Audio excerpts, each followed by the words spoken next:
ठीक है, तो डिस्कवरी ऑफ इलेक्ट्रॉन हो गया। अब इलेक्ट्रॉन पे कितना चार्ज है इसको हम कैसे निकालते हैं, मिलिकन ऑयल ड्रॉप एक्सपेरिमेंट से निकालते हैं। ये आपको नहीं समझना है क्या है नहीं है, बस याद रखिएगा कि मिलिकन ऑयल ड्रॉप एक्सपेरिमेंट से हम क्या निकालते हैं कि इलेक्ट्रॉन पे चार्ज कितना होता है, और होता कितना है -1.69 इंटू 10⁻⁻19 कूलम। कितना चार्ज होता है 1.6 10⁻⁻19 coulomb. This is the charge of electron. हो गया, तो ये रहा आपका बेसिक्स आइडिया। अब इसके बाद क्या होता है ना, जे थॉमसन ने इतना तो कुछ कर लिया, डिस्कवरी ऑफ इलेक्ट्रॉन भी हो गया। डिस्कवरी ऑफ इलेक्ट्रॉन के बाद इलेक्ट्रॉन का नेचर क्या है कि पॉजिटिव नेगेटिव ये हम पता कर लिए, इलेक्ट्रॉन का चार्ज कितना है भी हम पता कर लिए, और हम ये भी पता कर लिए कि इलेक्ट्रॉन कहाँ से निकल रहा था, कैथोड से, कहाँ चला गया एनोड पे। ठीक है, बहुत बढ़िया। इसके बाद इस पूरे एक्सपेरिमेंट में दो चीज ध्यान रखिएगा, अप्लाइड पोटेंशियल डिफरेंस कितना था, अप्रॉक्स 11,000 वोल्ट था, और ट्यूब का उस ट्यूब का नाम क्या था, वैक्यूम ट्यूब, या कभी बोलते हैं डिस्चार्ज ट्यूब। क्या बोलते हैं, डिस्चार्ज ट्यूब बोलते हैं। डिस्चार्ज ट्यूब का एटमॉस्फेरिक प्रेशर कितना था, मिनिमम 0.1 atm था। ठीक है, उसके बाद जे थॉमसन के बाद एक और आता है कि जे थॉमसन का एक मॉडल हुआ करता था। मॉडल में क्या था, प्लम पुडिंग मॉडल बोलते हैं इसको। प्लम पुडिंग मॉडल को बस ऐसे समझ लीजिएगा, तरबूज में देखिएगा मतलब उसके जो सीड्स होते हैं, सीड को मान लिया गया कि वो इलेक्ट्रॉन था, और जो उसका था ना, जो रंगीन पार्ट होता है ना, जो मेन जो खाते पार्ट, वो था आपका पॉजिटिव चार्ज। जैसा बोला ठीक है, एक प्लम पुडिंग मॉडल के अंदर जो रेड वाला पार्ट है वो प्रोटॉन्स थे, पॉजिटिव चार्ज का पार्टिकल्स थे, और जो डॉटेड थे वो क्या था, नेगेटिव था। ठीक है, तो बोला ठीक है, अगर एक एटम के अंदर कुछ इलेक्ट्रॉन्स हैं, और जब हम एक एटम को टच करते हैं तो ये तो न्यूट्रल है, इस पर कोई चार्ज नहीं है, बट वास्तव में ऐसा नहीं है। अगर इसके पास मान लो 11 इलेक्ट्रॉन्स है, if we had as 11 electrons, हम इलेक्ट्रॉन्स 11, और ये अगर ये अनचार्ज्ड है, चाहे इस पर मान लो 0 चार्ज है, तो ये हुआ कैसे हुआ, तो ये होने के लिए आपकी बॉडी में इससे ज़्यादा इलेक्ट्रॉन्स नहीं हुआ। ये है कि उनके अकॉर्डिंग क्या था कि हो सकता है कि ये न्यूट्रलाइज हो गया हो, जितना उस पर पॉजिटिव चार्ज उतना उस पर नेगेटिव चार्ज भी हो गया हो electrons, and that is the reason an atom is neutral, electrically neutral. क्योंकि ये प्रूफ हुआ बाद में कि एक एटम के अंदर जितना पॉजिटिव है उतना ही नेगेटिव चार्ज भी है, तो नेट चार्ज कितना हो गया, 0 हो गया। एटम क्या बन गया, इलेक्ट्रिकली न्यूट्रल हो गया। नेवर से दैट इस पर चार्ज नहीं है, चार्ज है सिर्फ, तो चार्ज बैलेंस चार्ज है, इसीलिए इस पर वैल्यू हमको 0 दिखाता है। ठीक है, ये हो गया प्लम पुडिंग मॉडल में। उसके बाद एक और एक्सपेरिमेंट हुआ, उसको बोलते हैं अल्फा स्कैटरिंग एक्सपेरिमेंट। हमने क्या किया, ये गोल्ड फॉइल लिया, गोल्ड फॉइल, और गोल्ड फॉइल से हम जब अल्फा पार्टिकल्स को पास कराएं तो ऐसा लगा था हम लोगों को कि रे ऑफ लाइट मोस्टली क्या होगी, टकराएगी तो बेंड होगा, क्योंकि मान लो अगर हम अल्फा क्या था, पॉजिटिव चार्ज था ना, और एटम्स में क्या होता है, नेगेटिव चार्ज होता है, या रिएक्शन हो, तो क्या होगा, रे ऑफ लाइट बेंड करेगी। लेकिन एक्सपेरिमेंट पूरा उल्टा हो गया। ऐसा देखा गया कि हमें स्मार्ट लग रहे थे, ऐसा देखा गया कि most of the alpha particles goes undeviated, and this proves that कि एटम का अधिकांश पार्ट एम्प्टी है, खाली है। भाई मान लो ये रूम है, तुम लोग 3 लोग, ये मैं तीर मार रहा हूँ, किसको लग नहीं रहा, व्हाट इट मीन, लोग कम बैठे इसमें, तो ठूस के लोग भर तीर मारा, सबको लग रहा है पैं सब मर जा रहा है।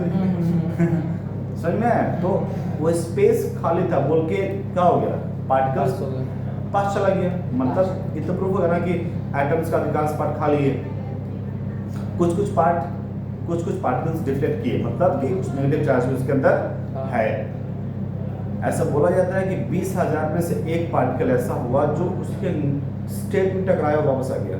मतलब मान लो तीर मारे, वो गया, टकराया वापस आ गया, वो डिफ्लेक्ट नहीं हुआ, वो क्या हो गया, बाउंस बैक कर गया।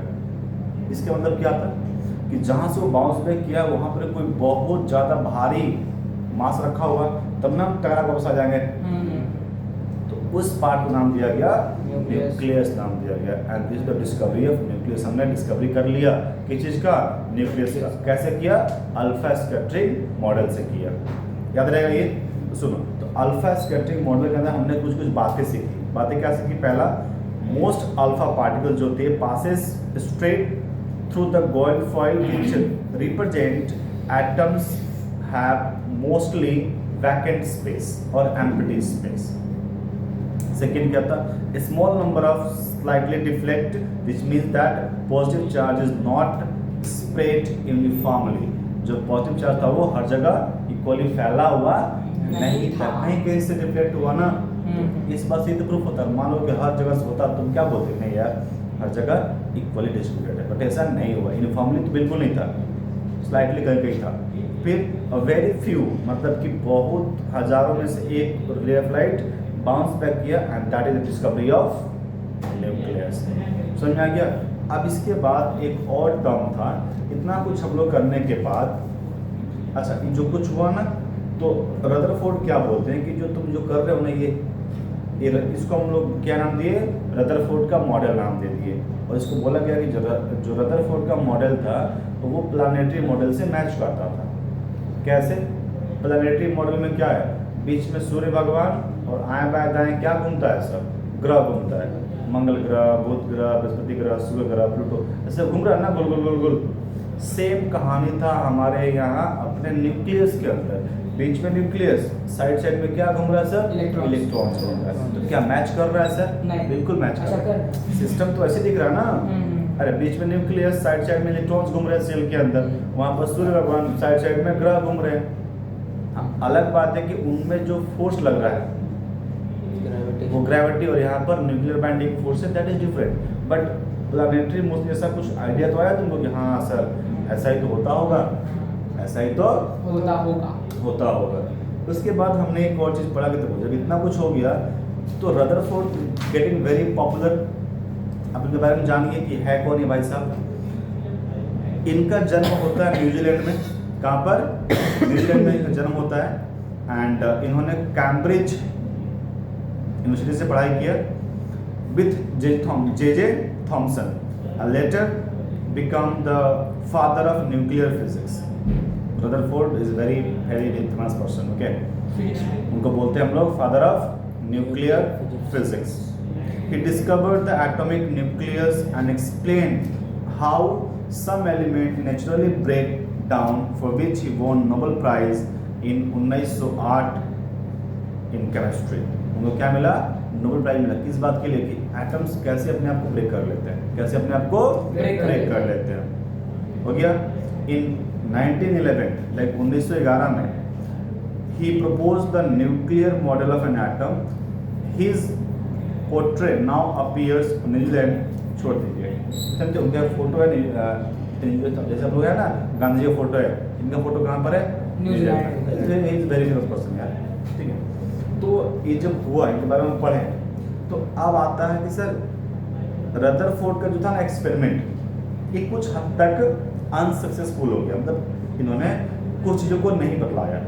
वो क्या चीज़ें थी, देखिए, इन्होंने कभी ये नहीं बताया कि स्टेबिलिटी ऑफ एटम क्या होती है, एटम जो होते हैं वो स्टेबल है भी कि नहीं, उन्होंने कभी नहीं बताया इस बारे में। It could not explain the hydrogen spectrum। Hydrogen spectrum क्या होता है, मतलब जो इलेक्ट्रॉन्स है ना उनका जो स्पेक्ट्रम होता है वो उन्होंने कभी एक्सप्लेन नहीं किया।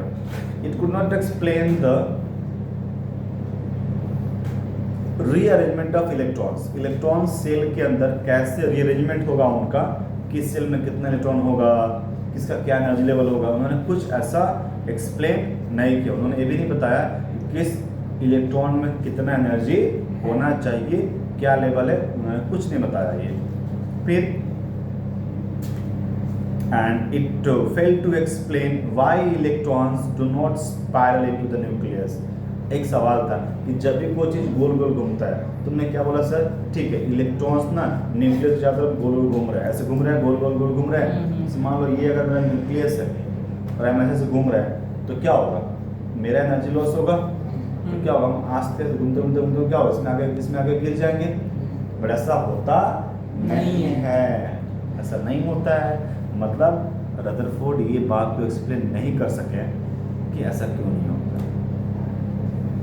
सो these are the basic limitation of Rutherford. Clear है ये? बंद कर दो।